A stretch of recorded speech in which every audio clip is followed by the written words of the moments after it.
kamu itu nggak boleh jemur matahari, dan kalau bisa kamu coba aktivitas yang ringan-ringan aja, dia bilang gitu, olahraga ringan-ringan, boleh ikut yoga, dia bilang itu boleh senam, tapi kalau bisa jangan loncat-loncat, nanti ngilu.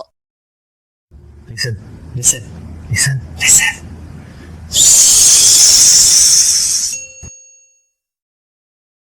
Oke, healthy people, masih lagi-lagi di sini sama kita. Ini perbincangannya panjang dan sangat menarik, teman-teman. Apalagi kalau buat teman-teman yang belum pernah tahu. Soalnya memang autoimun itu nggak akan pernah bisa habis kita bahas. Karena setiap orang juga beda-beda. Nah, harus tadi, nonton dari awal ya. Karena kalau ya, nontonnya di harus sini udah dari nggak awal. seru.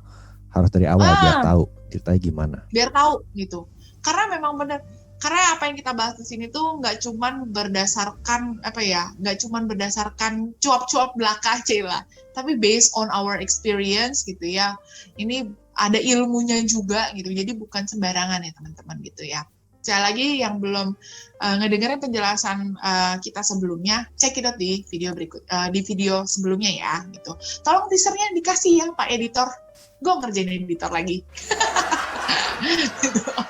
Nah, tadi Mike tuh sempat cerita bahwa ketika dia dirawat karena DBD tipes di salah satu rumah sakit di Surabaya, itu dokternya curiga nih gitu ya, sampai akhirnya dokternya ngomong sama Mike dan akhirnya nunjukin tuh ya, pas kontrol nunjukin, nih loh, nih kalau kamu nggak percaya sama saya gitu ya. Sedangkan Mike itu udah lama melakukan treatment yang gue nggak bisa bilang salah sih, tapi gue akan katakan kurang tepat lah ya, gitu ya, kurang tepat dalam kondisinya Mike saat itu. Nah, ketika lo mendengar itu Mike, apa yang lo rasakan? Kayak, well gue udah lama nih ngikutin tuh instruksi yang dokter sebelumnya gitu ya. Apa yang lo rasakan ketika itu Mike? Di saat itu gue cuma mikir, apakah sebelumnya gaji gue tuh terlalu besar sampai gue menghambur-hamburkan duit gue untuk denger stand up komedi dari dokter. Oh, membuktikan bahwa dokter bisa juga jadi stand up komedian. Iya. Ada, beneran ada. Dan mahal banget. Terus itu mahal banget. Kayak 1 bulan gaji itu, 1 bulan gaji itu kayak lenyap, ketemu dengan dokter 2 kali kayak gitu. Jadi gue nggak bisa ke dokter terlalu sering sampai gue sudah pakai tabungan gue yang sebelum-sebelumnya habis karena mendengar stand up komedi gitu. Intinya ya selama ini, oh gue stand up komedi, kalau gitu ya udah gue Google aja, free. Stand up komedinya ketawa nggak? Enggak, gue bingung. Mungkin karena ya gue bilang garing, stand up-nya garing. akal sehat gue atau akal tidak sehat gue nggak nyambung, jadi gue gitu. Karena terlalu berbeda dengan apa yang gue lihat di Google dan apa kata orang yang sudah mengalami autoimun dan dia sudah keadaannya lebih terkontrol dengan kata si dokter. Google dan kata si orang ini sama, terus si dokter berkata berbeda. Dan jauh banget berbedanya, kayak berlawanan banget. Jadi impian untuk dapat kulit tannya gagal ya, pupus. Jangan lu bahas lagi. Jadi tanning oil yang Mike gagal. Iya, dan itu tanning oil juga mahal. Iya, berarti lu buang duit buat tanning oil. Dan malah memperparah penyakit gue. Mendingan skincare ya saya. Nggak boleh sebut merek, belum di-endorse. BTW, teman-teman yang autoimun itu juga nggak bisa sembarangan pakai skincare. Ya, gitu. Betul banget ya. Karena gue juga salah satu, jadi skincare itu memang cocok-cocokan nih teman-teman ya. Teman-teman memang usahakan teman-teman autoimun kalau misalkan menggunakan skincare yang benar-benar minimal sama kimiawi gitu ya. Gue sih nyaranin itu. Kalau mau pakai merek apa segala macam, karena kita belum di-endorse, jadi gue nggak bisa ngomong sih. Mungkin ada. Tapi ada, memang skincare itu kalian cocok-cocokan gitu ya. Mulai dari yang mungkin murah sampai yang mahal sih mungkin menurut gue ada aja. Balik lagi kepada teman-teman, kalian harus gimana cara taunya gue ini cocok apa enggak? Ya sorry tuh gue akan bilang lu harus coba gitu. Lu nggak akan tahu lu cocok apa enggak kalau lu nggak coba gitu. Sama aja kayak lu baru tahu lu alergi ya ketika lu udah ngalamin terpapar sama si alerginya ini gitu. Sebelum lu lu nggak pernah makan atau lu nggak pernah kena zat ini, ya lu nggak akan tahu kalau lu ternyata alergi obat ini ya, lu ternyata alergi makanan ini ya. Nah, kayak gitu teman-teman. Jadi tapi sekali lagi teman-teman jangan takut gitu ya. Autoimun itu kita bisa hidup dengan autoimun gitu ya. Buktinya artinya Mike di sini bisa kerja gitu ya, bisa hidup, ya udah gue hidup nggak apa-apa gitu. Tapi memang butuh adaptasi gitu ya. Sampai sekarang pun gue juga masih, ya gue udah bilang gue juga penderita autoimun, tapi gue masih kerja selayaknya dokter pada umumnya gitu. Ya udah kerja gitu. Tapi ada hal-hal yang mungkin kita harus lebih perhatikan gitu. Benar nggak?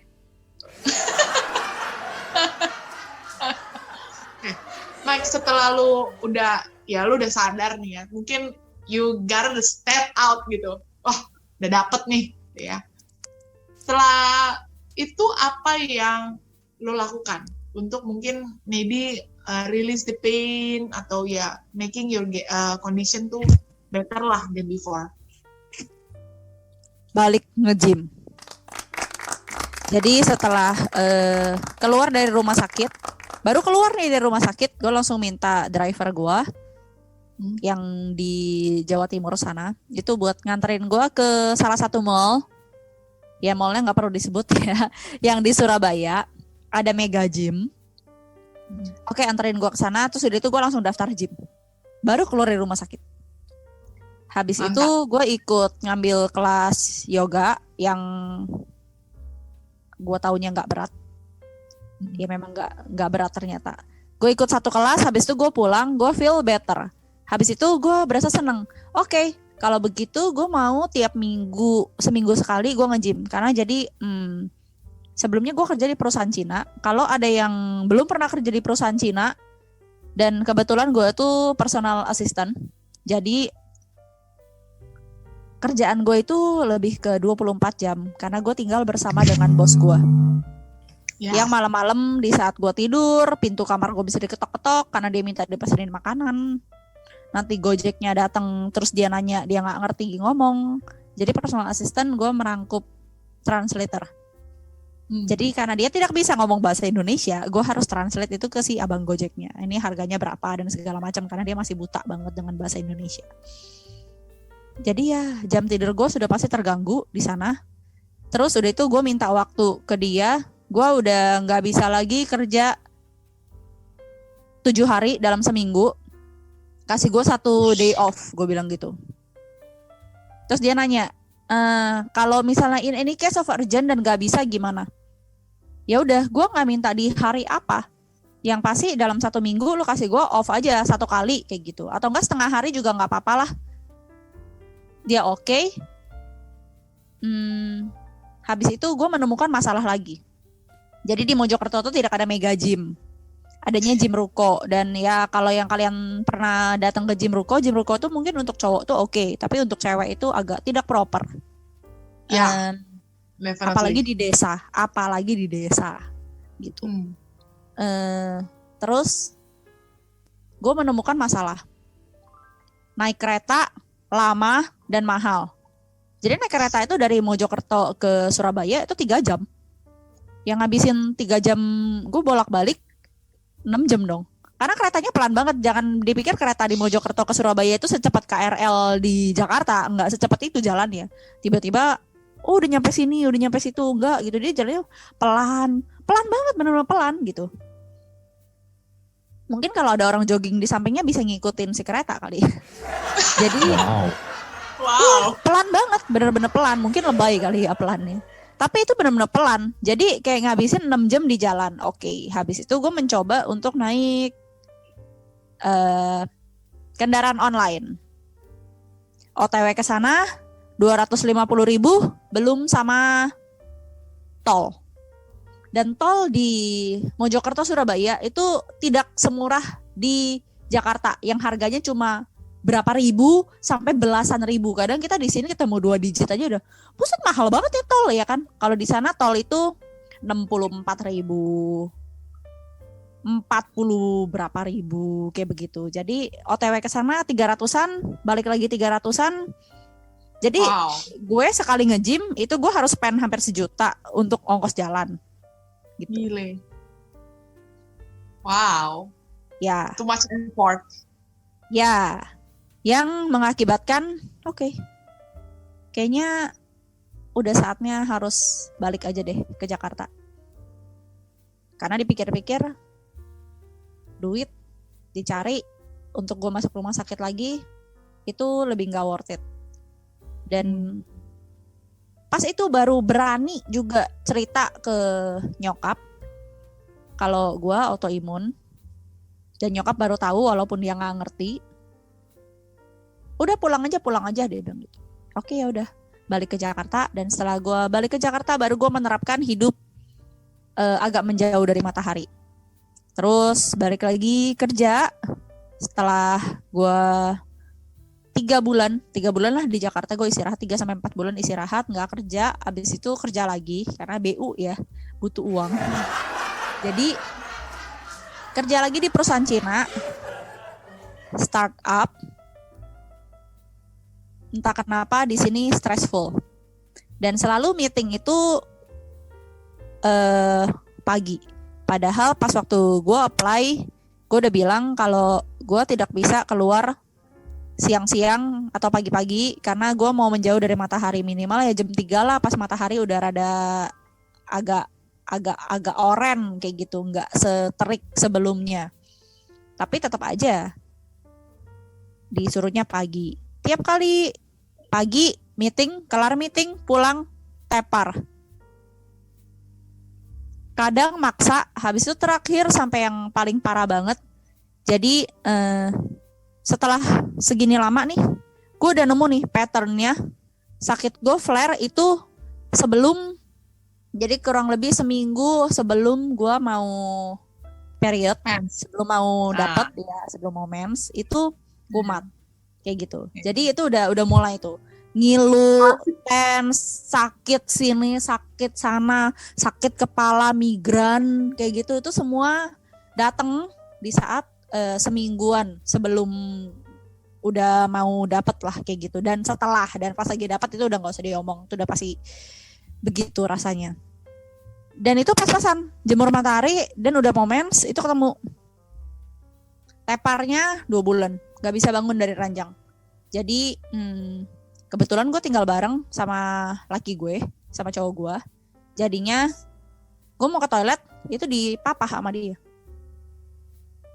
Jadi malam-malam kalau misalnya gue mau just take a pee atau apa gitu ya, gue masih dipapah. Kaki gue gak ada tenaga. Gue kayak disable. Habis itu sebelumnya berat badan gue itu ada di 55 kilo. Di tinggi 158. Terus pas gue sakit 2 bulan itu berat gue udah tinggal 38, 39. Jadi beberapa temen yang ya PSBB mereka kan masih ngajakin keluar kayak ya cuma 4, 5 dan ya kita ketemunya orangnya itu aja, masih bandel masih keluar kayak gitu kan. Itu ngajakin gue keluar dan gue nggak bisa, dipikir sombong. Kenapa nggak bisa? Iya, gue flare up. Kumat nih gue gara-gara kena matahari. Kan udah lama kena mataharinya, kok masih sampai sekarang masih sakit. Iya, intinya sakit. Akhirnya ya ada 2 dari teman gue itu datang jenguk. Gila lu kurus banget. Terus gue baru kayak kurus ya. Karena kan gue tiap hari ngeliat diri gue. Maksudnya kayak gue tiap hari liat tangan gue mana berasa kalau gue kurus gitu. Tapi ya gue tahu timbangan gue udah segitu. Dan mereka baru akhirnya ngomong ke teman-teman yang lain, sekarang si Mike jadi kurus banget loh, ternyata dia beneran sakit loh. Jadi selama berapa tahun ini gue cerita ke mereka teman-teman ya inner circle gue gitu ya, mereka sebenarnya tidak percaya gitu kalau gue sakit. Karena apalagi dengan ngelihat gue kalau ngomong itu ngegas gitu kan, kayak gue masih wah so powerful banget gitu, orang sakit bisa kayak wah gitu, mungkin Iya. pemikiran mereka begitu. Harusnya Benar. mungkin mereka mikirnya orang sakit tuh kayak Iya. kayak gitu, mungkin Ya. Orang autoimun itu tidak apa ya? Bukan kalian pikir tuh sakit ya, nggak bisa bang.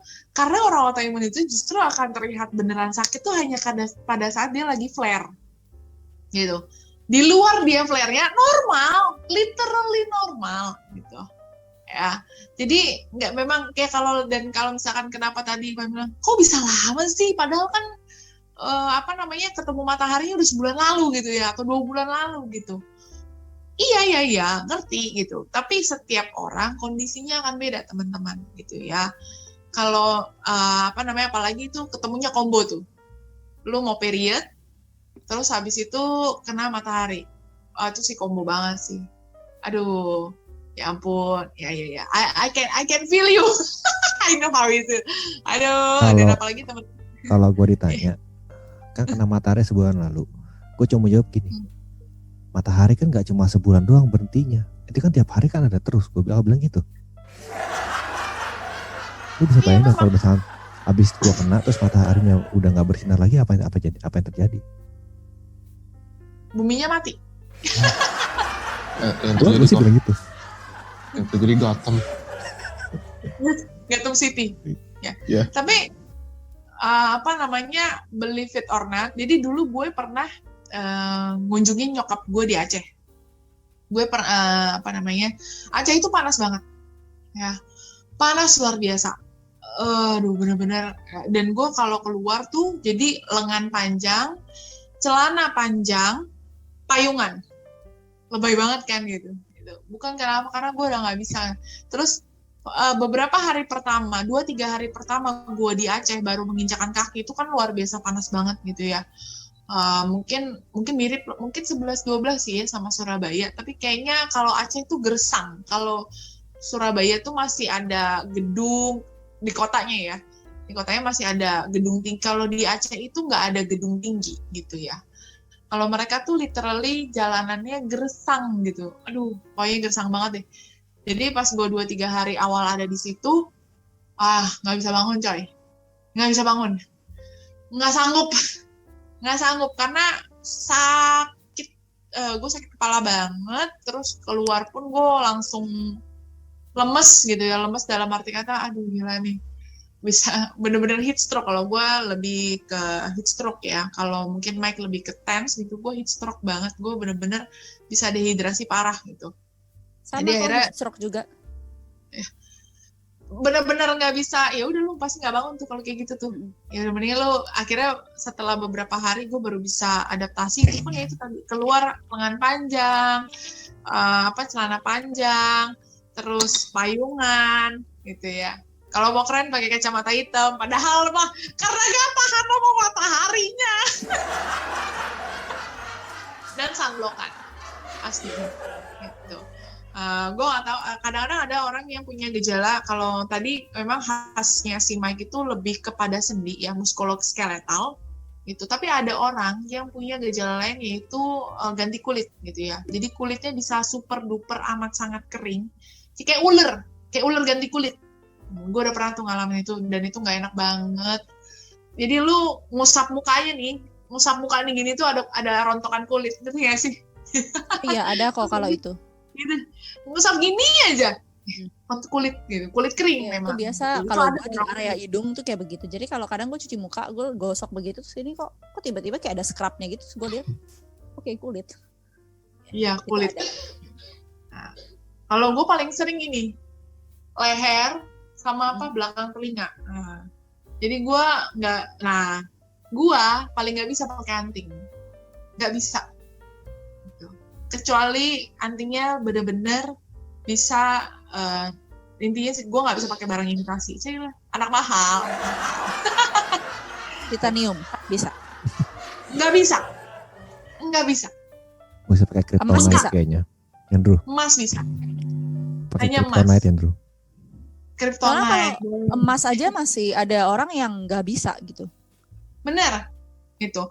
Kalau emas, gue di tangan bisa. di sini, maksudnya di leher masih bisa, tapi kalau di kuping nggak bisa. Jadi kalau kuping itu kalau gue pakai anting cuman pada saat gue kondangan, sisanya pasti gue lepas. Karena pasang anting yang udah emas sekalipun aja itu gue bisa bengkak. Jangankan bengkak, bernanah, udah kering bernanah, jadi rasanya ya Allah sakit gitu kan, karena dia bengkak, bernanah, terus terkelupas lah. Pasti di lipetan kuping sini itu dia kayak kebelah gitu, kayak kebelah, bener-bener kebelah dan lecet, literally kayak gitu. Padahal nggak Kayak ada orang apa-apa. alergi cat rambut. Itu gue ya kayak orang alergi cat rambut. Untuk gue nggak pernah cat rambut ya. Itu gue nggak berani. Nah teman-teman, nah ini Mike tuh luar biasa ya. Kalau kalian ngeliat rambutnya saat ini ya, dia ini udah di bleaching. Itu udah, karena orang autoimun itu sensitif. Makanya karena gue udah tahu kondisi gue seperti ini, gue tidak pernah berani untuk, padahal gue pengen gitu. Gue tuh sebenarnya senang explore, ngeliatin teman-teman gue ciwi-ciwi gitu kan, kayaknya lucu, pengen punya rambut warna-warni lah ya. Tapi gue nggak. Lu lucu kalau lu botak. Baik lah ya, lu gue botak dulu. Enggak lu. Nggak deh. Kalau lu sih. Tapi FYI ya, Mike tuh di depan rambutnya tuh ada rambut yang warnanya beda sendiri. Bener nggak Mike? Di mana tuh? Di depan rambut lu. Di depan rambut gue ini. Di sini.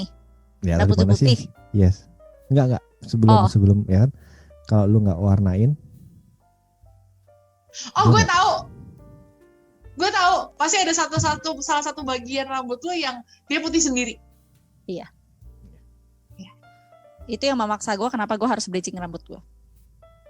Jadi gue udah pernah coba gitu kayak di sini nih.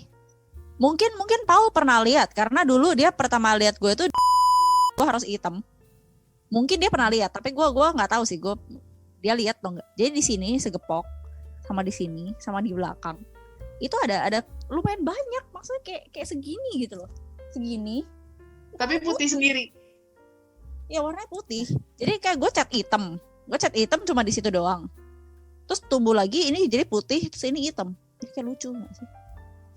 Ya, itu ada kondisi genetik.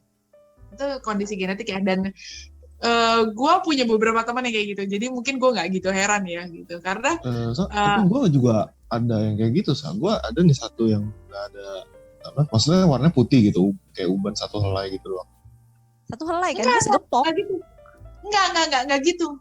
Literally kalau lu ngelihat mungkin artis-artis Jepang ya kan yang kayak Harajuku style, yang dia tuh ini jadi mungkin dia bisa di sini dia putih, habis itu dia hitam gitu. Dan itu literally lu bisa segini gitu. Terus nanti ada lagi bagian sini. Jadi kayak kalau menurut gue ya, kayak orang Harajuku style gitu sih. Ada teman gue cowok, itu teman sekolah gue gitu ya. Dia tuh di jambangnya. Jadi jambangnya tuh putih. Tapi yang lainnya hitam. Dan itu dari SMA. Bayangin nggak? Gitu. Dulu kita pikir lu cat rambut ya. Sampai ada guru gue yang kan anak sekolah nggak boleh cat rambut ya. Ya iya dong, jelas lah ya gitu. Nah, dia ditegur nih. Kamu mesti enggak, rambut saya emang begitu. Sampai orang tuanya harus datang menjelaskan kondisi anaknya. Bahwa itu memang bukan karena cat gitu. Anak ini memang pigmen, jadi ya nama bahasanya agak susah lah gitu. Gue pun sulit menyebutkannya. Jadi memang itu kondisi genetik yang memang dimana pigmentasi kalian itu tidak merata. Jadi pigmennya nggak rata. Dan itu banyak terjadi lagi-lagi pada Asia. Gue tidak tahu kenapa, tapi genetiknya orang Asia. Gue bilang orang Asia loh ya, global. Banyak terjadi perubahan mutasi genetiknya gitu. Jadi itulah menyebabkan seperti itu. Dan itu balik lagi ya, autoimun juga itu based on genetik. Yang belum tahu informasinya cekidot yang di sebelumnya di belakang. Nah, gitu ya teman-teman. Dan ini dari awal sampai akhir teman-teman harus simak baik-baik apa sih autoimun itu perjalanannya seperti apa, karena panjang banget dan tapi pastinya masih menarik gitu ya. Nah, itulah tadi kisahnya si Mike gitu. Kalau teman-teman masih mau kepengen ngedengerin kisahnya Mike lagi atau bahkan mau denger kisah gue gitu ya. Karena tadi kita baru dengerin kisahnya Mike, karena pengalaman gue sama pengalaman Mike pastinya beda karena autoimun kita juga beda. Nah, saksikan nanti di video kita berikutnya. Sekarang supaya otaknya Andrew nggak panas, kita mau cekidot dulu ya. Kita istirahatin dulu otaknya Andrew. Kasian soalnya udah terlalu capek dia. Dan supaya Andrew bisa ngerjain PR-nya. Belum kelar. Otak gue udah panas kayak gini, lu suruh gue kerjain PR. Oh jelas, tetap ya. PR tetap berjalan. Oke? Yes. Healthy people, kita akan balik lagi di lain kesempatan dan stay tune terus. Gue Sasa. Dan gua Paul. Gue Andrew. Oh Mike. Sampai ketemu See di you next in the episode. next Dah. video. Bye. Bye.